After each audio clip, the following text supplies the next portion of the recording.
जे मुक्ति सुख्यम नरकोऽपि सार्धम् सम्यक् शुद्धं ते नरधरे त्वं रागादयो पुण्यपापाय दूरम् ममात्मा स्वभावं ध्रुव शुद्ध दिष्टम। जो कोई भी पुरुषार्थी नर मुक्ति के सुख को प्राप्त करना चाहते हैं, वे नर शुद्ध सम्यक्त को धारण करें। राग द्वेषादि विकारी विभाव परिणाम और पुण्य पाप आदि कर्मों से दूर मेरी आत्मा का स्वभाव ध्रुव है, शुद्ध है, शाश्वत है, अविनाशी है, ऐसा श्रद्धान अनुभवन करें। अपनी अंतरात्मा को निहारें, अपने परमात्म स्वरूप का दर्शन करें जो कर्म रहित है, मल रहित है, आनंद स्वरूप है, चिदानंदमयी परमात्मा है, ज्ञान दर्शन से समग्र, शरीर आदि से भिन्न, पुण्य पाप आदि कर्मों से रहित, ऐसा ज्ञानमयी परम तत्व है। उसका दर्शन करना, उसका अनुभवन करना, यही मुक्ति के सुख को प्राप्त करने का उपाय है। मुक्ति का सुख अनुपम है, अतीन्द्रिय है, इंद्रियातीत है। मुक्ति के सुख में विकल्प नहीं है, पुण्य पाप नहीं है, कर्म नहीं है, विभाव और विकार नहीं। ऐसे अतीन्द्रिय आत्म स्वरूप के आनंद को प्राप्त करने के लिए, परम निराकुलता रूप सुख को उपलब्ध करने के लिए आचार्य देव कहते हैं शुद्ध सम्यक्त को धारण करना। निश्चल आत्म श्रद्धान को अपने हृदय में धारण करना और रागादि भावों से, पुण्य पाप आदि कर्मों से भिन्न अपने आत्म स्वभाव का दर्शन करना। ये दर्शन ही मुक्ति के सुख को प्राप्त कराएगा।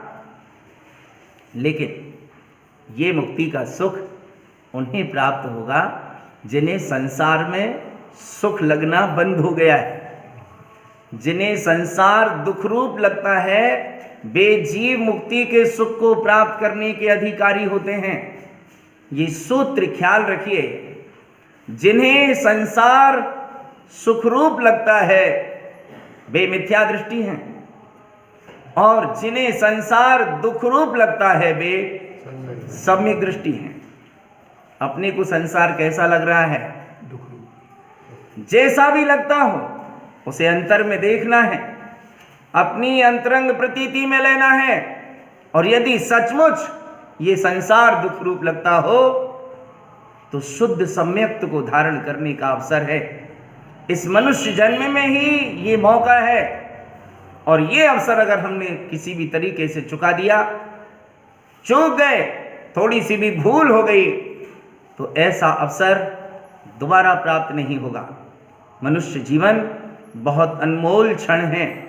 इस जन्म में धर्म की प्राप्ति करना, जीवन को दुखों से रहित बनाना, समीचीन सुख की प्राप्ति करने का पुरुषार्थ करना, इसी कार्य में इस मनुष्य जन्म की सार्थकता है। क्योंकि जीव अकेला आया है और अकेला जाएगा। ना तो हम साथ में कुछ लेकर आए थे और ना ही साथ में कुछ लेकर जाएंगे। जो भी धर्म कर्म यहाँ करेंगे बस वही साथ में जाएगा। अच्छा हो कि जाने के पहले कुछ ऐसी तैयारी कर लें जो इस जन्म में हमारे काम में आए, और ये आत्मा जब इस देह को छोड़कर यहाँ से प्रस्थान करे तो वो कमाई आत्मा के साथ आगामी भवों में भी जाए। एक भव में काम नहीं बनता जीव का, भव भव के संस्कार काम में आते हैं, और उन संस्कारों की नींव पर ही इस जीव के लिए धर्म का भवन खड़ा होता है।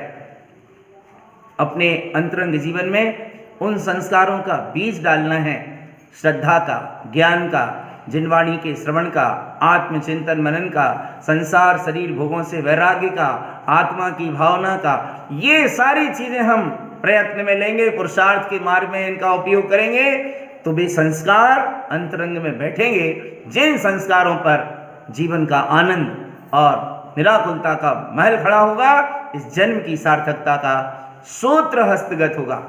मनुष्य भाव बहुत दुर्लभ अवसर है।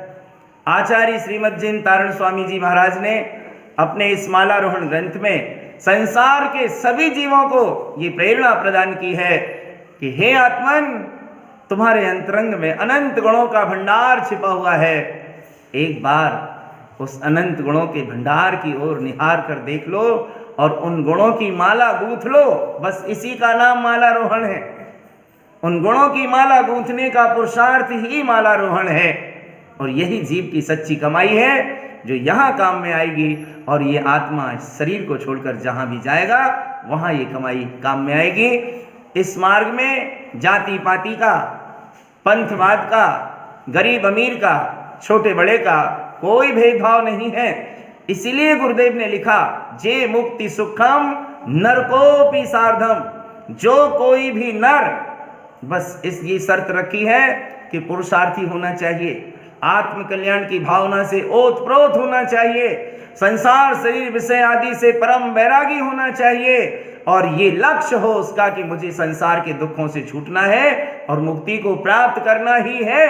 ऐसे जीवों का काम अभी बनेगा, अभी बनेगा और अभी बनेगा। तो अपने अंतरंग में भी ऐसी आत्म भावना को जागृत करें।